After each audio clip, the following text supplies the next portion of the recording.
those scores, 1:15 left. Yamamoto knocked out Tomo Montero in the first round through a for Ippon. That's a big win. Huge. Second round, sorry. It was a second round match.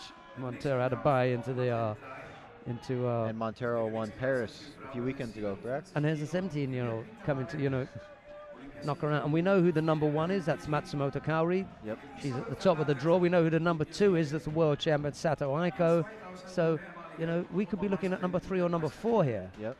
And she threw a for Uchimata, threw a with Uchimata beautifully for Ippon. It was a counter, actually.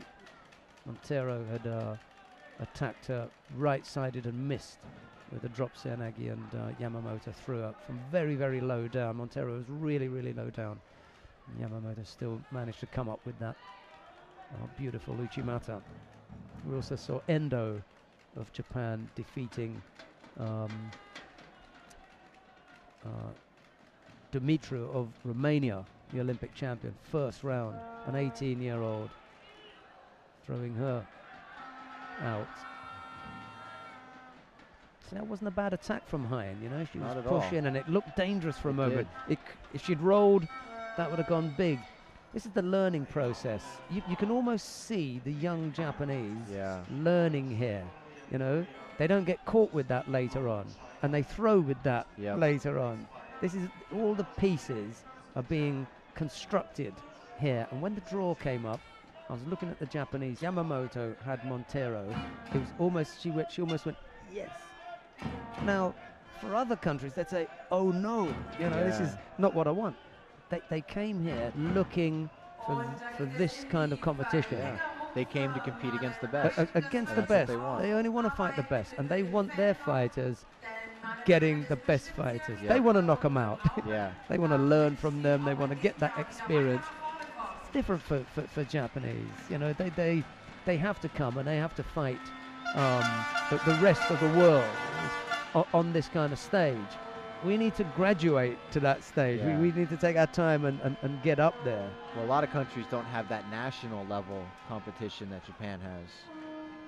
I think so China, we have to throw ourselves into the mix like the States, where we come to Europe for 3 years and lose until we get used to that style of competing and that level of competition. China, Korea, Mongolia, they demonstrate depth. You get different guys coming in who are just think, where did that guy come from? Kazakhstan, Russia. France is another one you can put definitely. They got real, okay, there's the shine comes off by the time you come to 3 or 4, but they're still good competitors. They're still technically sound, exactly. Very tough. Who's in the 81s for France? Whoops, I let it slip there. Who's in the 81s for France that you think might be useful? Schmidt. Schmidt, would be my top choice. Yeah. I like Cléger too. Yeah. He's a tough competitor. Well, we've gone into golden score. You don't normally worry about fitness levels with athletes at this kind of age. No. They're both young, Hein and Yamamoto, and Yamamoto won the Junior World Championships in 2010 at 52 kilos. She stepped up and fought in the under 57 kilos a year later, and she won that as well. Doing everything early.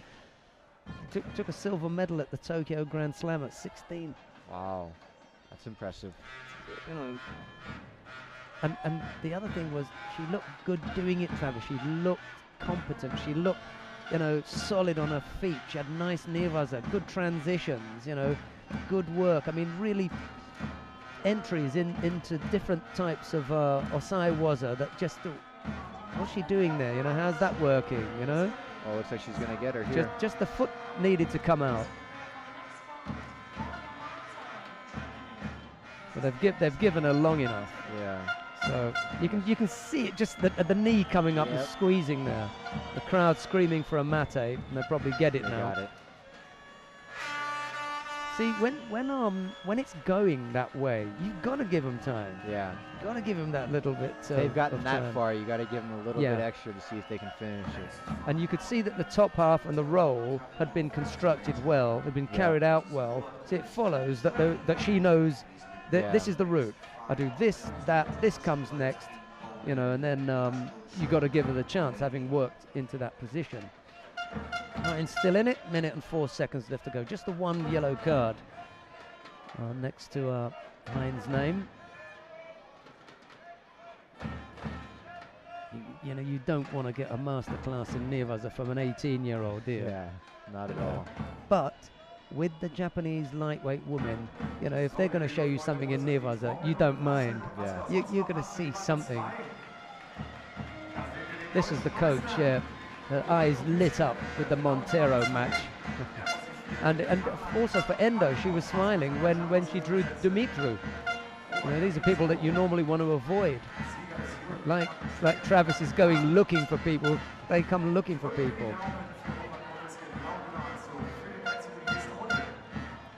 Tries that drop again.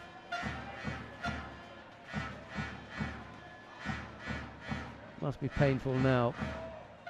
Almost 8 minutes of non-stop judo. That was good. That was nice. Big kinsa there from Hein. That might have just won her the match. Ooh, that was pretty good. Just got the right leg stuck out and brought Yamamoto down, and Yamamoto just about managing to avoid being scored on. 9 seconds left. Time for one attack. I normally say 6 seconds is the time you need to move from your spot, get hold, and put in an attack, and after that, time's run out. Well, it's run out here. It's the first hand tie that I've seen today. I don't know if you've seen any. I saw one other one on the far mat, on mat 1 today. And that was it. Yeah, first for me. Well, we saw most of the match. I think we came over here when there was about half a minute gone. Let's see what happens here now. Yamamoto is in white. Hein is in blue. We're just missing one over in the corner, but it's not going to make any difference. Whichever way he goes, it's going to go to Yamamoto. The thing about it is, they go back to look at the whole 5 minutes. Yep. This is the thing.